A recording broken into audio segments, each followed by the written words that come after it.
The sanctuary can be installed as an essential loads configuration, where when the grid goes down, it provides backup to a group of essential loads for your home, not the entire house. When the grid is live, the sanctuary is still able to use the solar and battery power to cover your entire home's loads.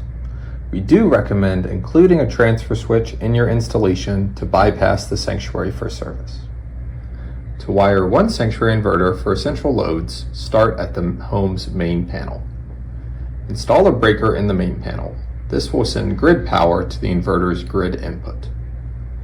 Next, install a second breaker in the main panel with wiring to the manual transfer switch.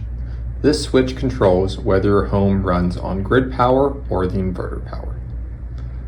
Then wire the inverter's load output to the other input on the manual transfer switch. From the manual transfer switch, run wiring directly to the essential loads panel. This ensures that key appliances stay powered during grid outages. During normal operation, the manual transfer switch should be set to the inverter output.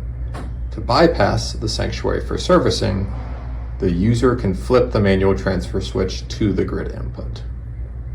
Make sure the breakers are installed with correct L1 and L2 phasing to prevent damage to the inverter.